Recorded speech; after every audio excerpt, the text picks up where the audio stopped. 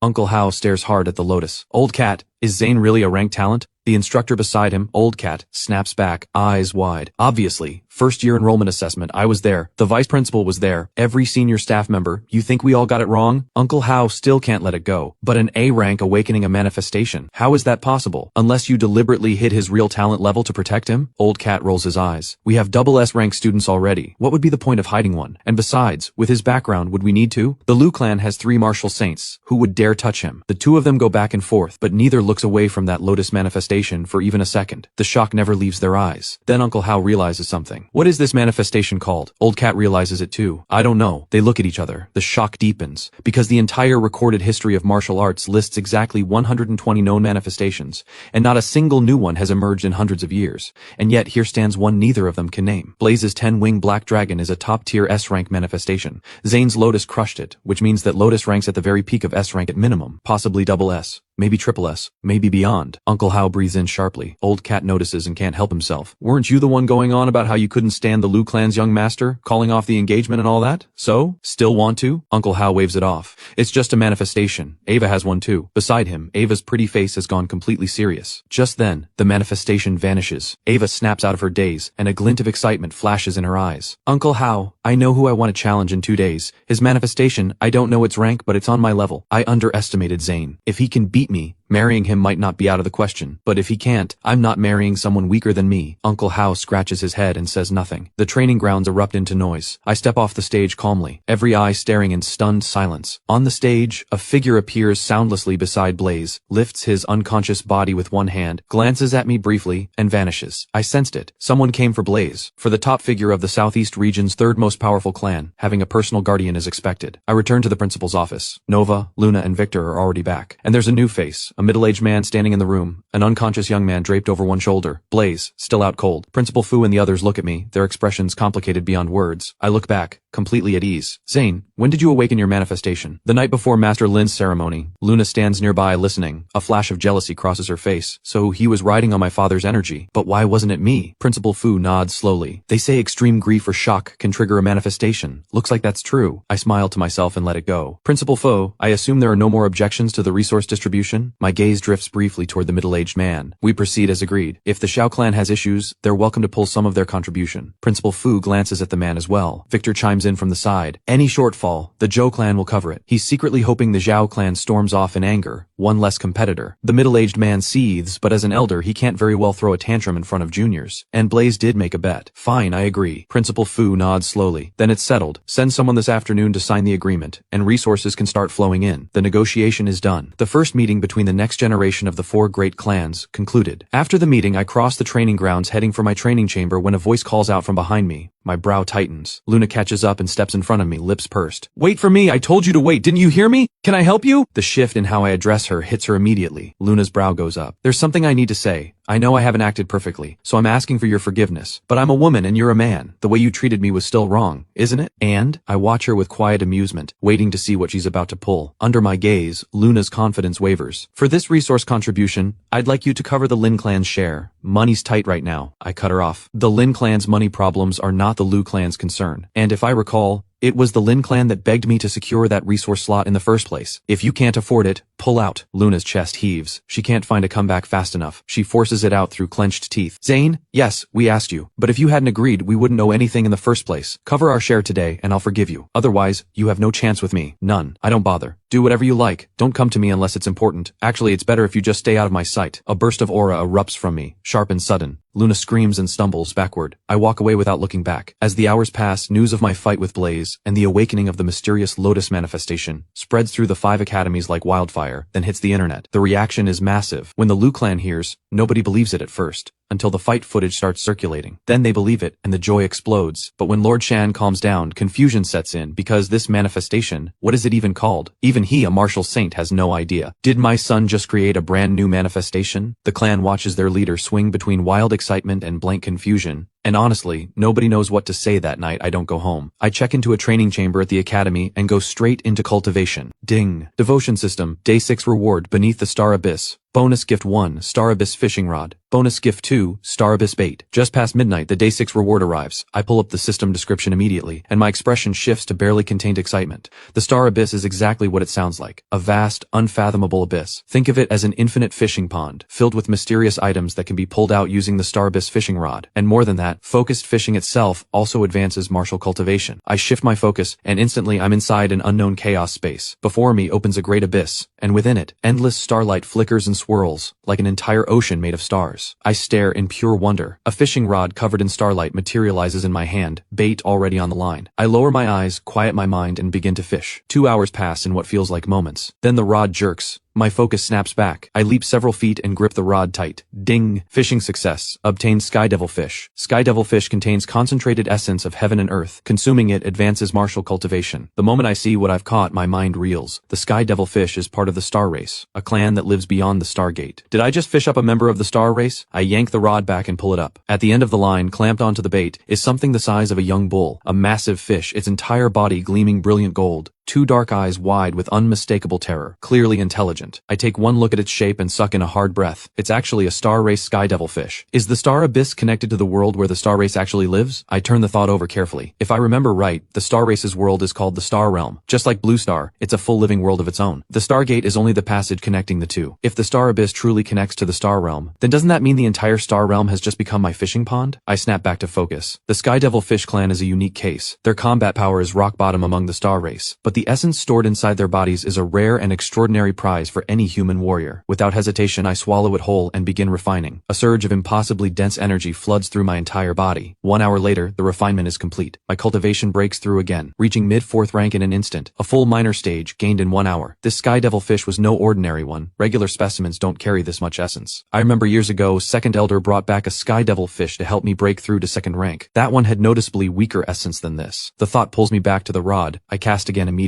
but by the time morning arrives, I haven't caught a single thing more. I'm a little disappointed, but there's no rush. What surprises me next is something else entirely. After a full night of fishing, my spiritual focus and martial cultivation have both grown. Just fishing, every single day, even with nothing on the hook, still advances cultivation. I shake my head in disbelief. The system's rewards are getting completely out of hand. I push the door open and step outside. The training grounds are already packed. Over 1,000 people, students from the 5 academies, dozens of instructors, all gathered to watch the rising star from the Kunlun 5 academies. But after 2 straight victories, the mood watching that figure on the stage turns heavy. The 5 rankings 18th couldn't even last 3 moves? Is Ava actually this strong? Everyone knew she was strong, but taking out the 18th rank in seconds is something else. Luo Linlin lost too? What is Ava? She seems stronger than both of our SS students. And she's awakened a manifestation on top of that. Who could even touch her? Down at the guest viewing area, watching Ava's 3rd straight win, Uncle Hao strokes his beard and laughs. Old cat. So that's your 5 rankings 18th and 16th? That's all they've got? They're nowhere near the same rank on the Kunlun rankings back home, and nowhere close to the Bai Clan's prodigy rankings. Old cat scoffs. What are you so proud of? Your Bai Clan's kids are all that? Ava is number 1 at the Kunlun 5 academies. Number 1 stomping students ranked in the teens. Isn't that completely expected? Uncle Hao grins without a care. Stop deflecting. If you're so confident, bring out your 5 rankings top 2. SS talent, both of them. If they can't handle her alone, send them together. Old cat doesn't even get annoyed. Still running that same big mouth after all these years. You know perfectly well the real number 1 and 2 on the 5 rankings are from the SU clan and Zhou clan. Neither of them cares about ranking battles at all. What's your point? Just then, Ava looks down from the stage directly at Old Cat. Uncle Cat, I already know who I want for my last match, but he's not here right now. Can you set it up? Old Cat raises an eyebrow. Name it. Is it Victor from the Zhou clan or Nova from the SU clan? Nova's almost here. Victor says he's been too busy lately. I'd need to reach out first. Let me get things set up. Ava smiles and shakes her head. Neither. Old Cat's eyebrow goes higher. The crowd leans in, curious. Ava speaks clearly. The person I want for my last match is a little different. It's the Lu clan's young master, Zane. The moment those words leave her mouth, every person in the crowd, except Uncle Hao, who clearly saw this coming, goes completely blank. Old Cat blinks. Then something clicks. Ava, why you want to fight Zane? I'll warn you. That kid's been doing some very strange things lately, and a rank talent who somehow awakened a manifestation, one that crushed an S-rank manifestation at that. He might have a slight edge in raw cultivation, but I'm genuinely curious about his manifestation. I want to see how his lotus compares to my moonlit snow lotus. Which one is stronger? Ava's voice is full of quiet confidence. Old Cat hesitates. I can put in the request, but you know who Zane is. Whether he'll even agree to fight is another question. I accept. Old Cat isn't even finished when the crowd below the stage parts on both sides. I walk forward, stepping calmly onto the stage.